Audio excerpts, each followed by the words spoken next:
Welcome back. Today I'm going to work on another one of my weaknesses, which is endgame tactics. But first I wanted to brag about my new custom thumbnail that I came up with recently. I like to keep my custom thumbnails fairly consistent, but occasionally I need an update or a change, so this is the new style that I will be looking at for future videos. Hopefully when you see my videos pop up in the suggested bar or under my channel, you'll start noticing these updated playlists, which I think look a lot better. I mean, these updated custom thumbnails, which look a lot better, I think, than my old ones. Let me know what you think in the comments. Okay, this is today's Lichess Daily Puzzle, which by the time this video uploads, it'll probably be a day or two old. But I will try to put the link to the puzzle and the game it came from in the description of this video, if you want to go through it and look at it yourself. Right here, this is one move before the puzzle begins. Usually when you go to start a puzzle, the computer makes one move and then you have to respond to that. Now here, what black should have done, we're playing with the white pieces and we're going up the board. What black should have done is checked. And I had a hard time figuring this out when I went back to the evaluation after failing the puzzle. I thought the reason that they didn't is because then I would just take this pawn. But that's what they're supposed to do, is check us and let us take the pawn, because they need our king to get out of the way so they can go here. And the reason they want to go here is to trade off the rooks, because they're one step closer to promotion than we are. And if white at that point does not want to trade off rooks, I mean, there's a couple of different good moves for white, but if white doesn't want to trade off rooks and they do something like check or capture this passed pawn, then black's going to be pointing at this passed pawn. So that's why I think the engine shows that white's best move here is to check, so that when the king moves out of the way, assuming it does, we can move this forward one square to promotion. But it's still a very slight advantage. At this point, I suppose they could choose to block again if they wanted to. Regardless, that's not what happened. In the puzzle, I think, or in the game too, black was worried about this, losing this pawn. So what they did in the game was that. And that's where the puzzle begins, with us seeing this pawn come forward. And what I did for my first move of the puzzle was I put my king here. That's bad. And the reason, let's evaluate the moves for all of these pieces. I evaluated a check, but I didn't see any great options after that. Because, I mean, I think if the black king went back to the back rank when I checked, that would be great for us, because we could promote with mate after that. You know, if we checked, they went back to one of those three squares, we moved this pawn forward. Sure, they can promote right then if they want, but we're not only still guarding that square, but that promotion doesn't come with check, and ours does, and that would be mate, basically. For example, if we did this, and let's say black went there, we play a7, they basically have to check us now, because if they do anything else, like promote, well, that ends the game and it's over. Okay, so that was one move I considered was check. I considered check with this pawn, which actually looked kind of good. It's guarded by the rook, and the king can't come forward. But I thought, well, then it would just go toward my rook, possibly. And then when I went to check, eventually some point here, it would be right next to my rook, one way or the other. That would be bad. I considered this pawn move, thinking I'm supposed to break through on this side somehow. And also it helps to cut off all those squares in case my rook moves. That would force the king back at some point. But it doesn't check or force anything now. And that's why I didn't choose that one. I thought about advancing this pawn, but what was I worried about? I think I was worried about this rook dropping and the pawn promoting. Regardless, I thought that this was too slow and didn't do anything. And so I thought, this does something. This is a threat. Like, it's not a check or a capture, but it's a threat. I'm directly threatening this unprotected rook. Well, that turns out to be wrong, because the rook just goes where it wanted to anyway. It wanted to guard this square.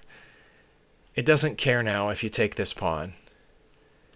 It wants to guard this one. Well, you can't take this pawn while the rook's here. But it wants to promote so that you have to take, and then they take back. And then, of course, they would get behind that pawn. The pawn on the a file. Okay. That's the move I chose to begin the puzzle, and of course it's wrong. The best move is this. Because as we said, if we move here, the king's not going to go back and get trapped into mate. The king's going to come forward. And then, like right now, we have him trapped on the back 2 ranks. But if we check, it's going to come out here, and it's not trapped anymore. And in fact, it can help work some opposition by blocking off squares where our king can go. And and maybe eventually get down here to help these pawns. I don't know. Or threaten our rook, because it's coming toward us. So yeah, we evaluated all the other moves. This has to be the right move. And the reason is because it is a threat. This wasn't really a threat in that it basically forces black to go where they wanted to anyway. Whereas this forces black to do something they didn't want to do. So that's the correct first move of the puzzle, because it threatens promotion.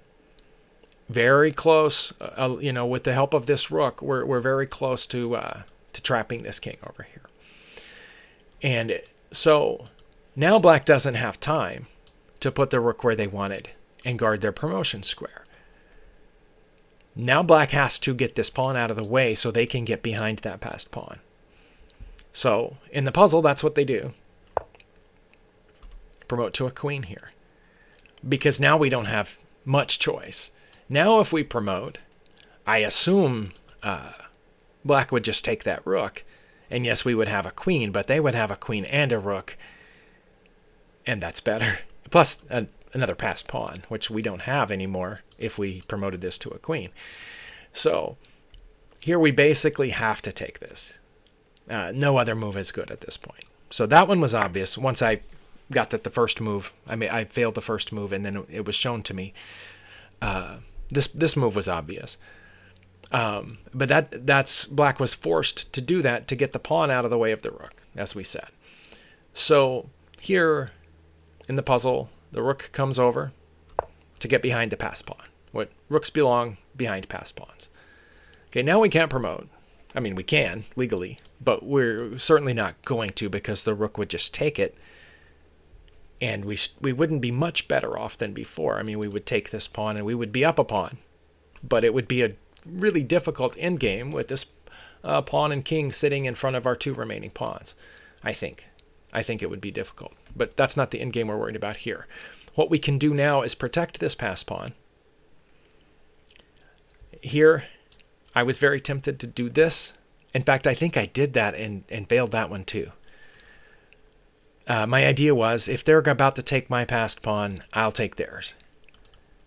Right? So if I take theirs, they take mine, but I'm going to end up in the same difficult endgame that we ended up in, that we would end up in if I promoted. If I promoted and they captured and I took this, that's the same endgame as if I take this first and they take this now.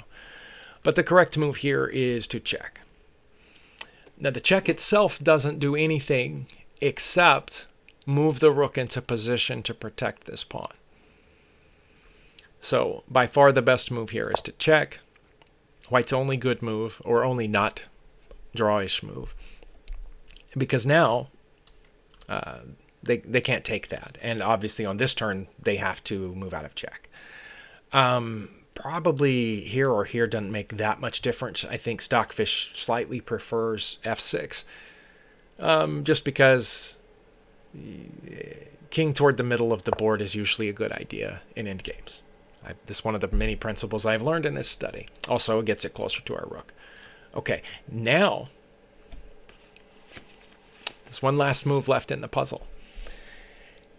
And here, I struggled just a little bit, because I want to protect this promotion square, but if I move the rook to the 8th rank to protect the promotion square, then nothing's guarding the pawn anymore. So my rook's kind of stuck here guarding this pawn.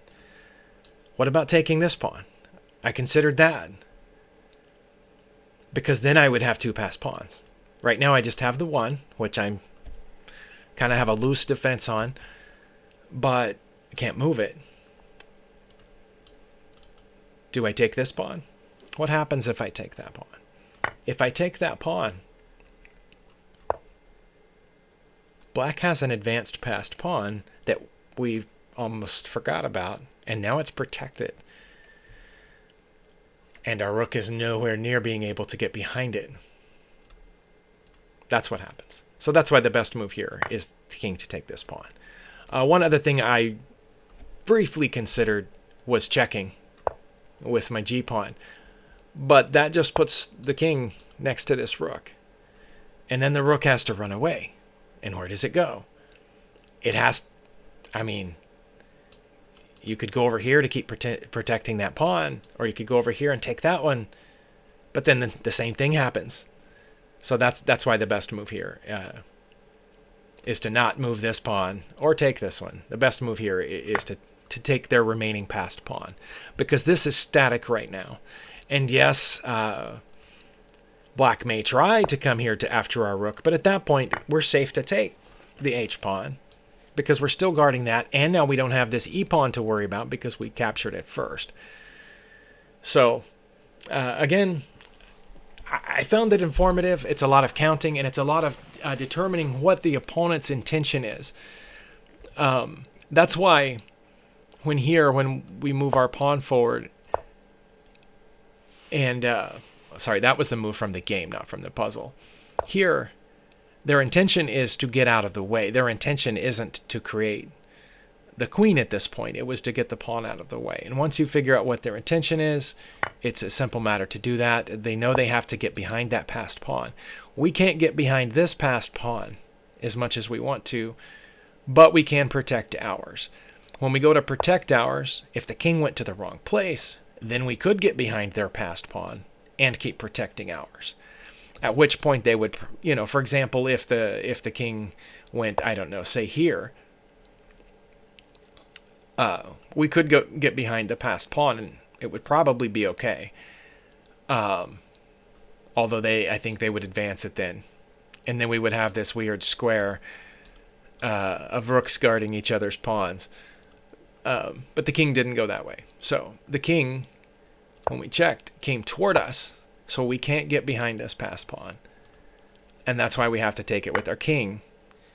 But anyway, hopefully your end games are getting better. I think mine are. I've gotten into a couple lately that I've done pretty well in, and I'm slightly encouraged. I think this constant looking at these moves, counting, seeing the opponent's intentions, seeing what they have to do to save the game is really helping. But thank you for watching. Thank you for all your support.